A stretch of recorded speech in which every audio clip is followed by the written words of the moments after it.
Jenderal Sudirman merupakan pahlawan yang lahir di Kabupaten Purbalingga pada tanggal 24 Januari 1916.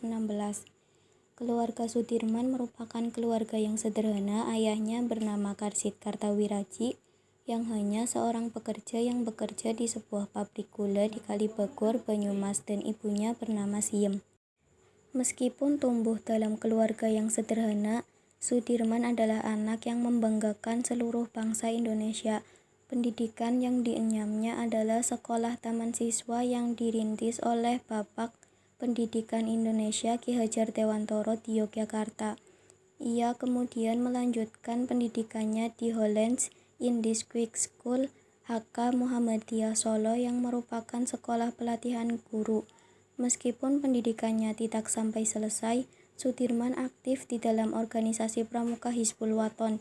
Ia pun menjadi guru di HIS Muhammadiyah di Cilacap dan juga menjadi pemandu pramuka Hizbul Wathan.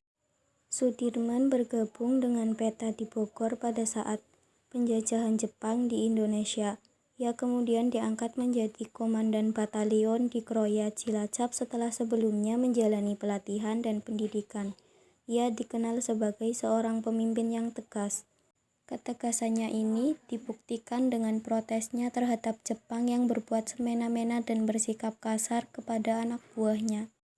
Perlawanan dan protes Sudirman kepada Jepang membuat Jepang marah dan ia hampir mati karenanya. Meskipun Indonesia telah merdeka, masih tersisa pertempuran melawan Jepang yang belum terselesaikan. Di Banyumas, Jawa Tengah, Jenderal Sudirman beserta pasukan yang dipimpinnya berhasil merebut senjata tentara Jepang. Peristiwa ini menjadi momen sejarah yang menjadi catatan jasanya kepada Indonesia.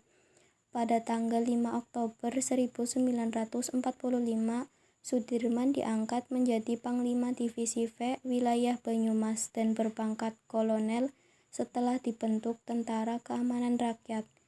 Ia diangkat menjadi Panglima Besar Tentara Keamanan Rakyat atau Panglima Angkatan Perang Republik Indonesia setelah 1 bulan terbentuknya TKR, tepatnya pada tanggal 2 November 1945.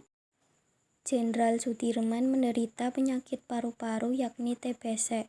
Meskipun sedang dalam keadaan sakit, ia tetap berpendirian teguh bahwa tugasnya sebagai pemimpin keamanan rakyat belum selesai. Pada saat terjadinya agresi militer Belanda II dalam keadaan sakit, ia tetap ikut berjuang melawan Belanda dengan berpindah dari hutan ke hutan untuk melakukan perang gerilya. Tanpa pengobatan dan tanpa tempat istirahat yang nyaman, ia bertahan hidup selama 7 bulan di hutan, memimpin pasukannya membela Indonesia. Namun kondisinya yang semakin parah membuatnya harus istirahat dan dipulangkan. Sudirman pun wafat pada 29 Januari 1950 karena penyakit paru-paru yang dideritanya semakin parah. Taman Makam Pahlawan Kusumanegara Semaki Yogyakarta menjadi tempat peristirahatannya untuk yang terakhir kali.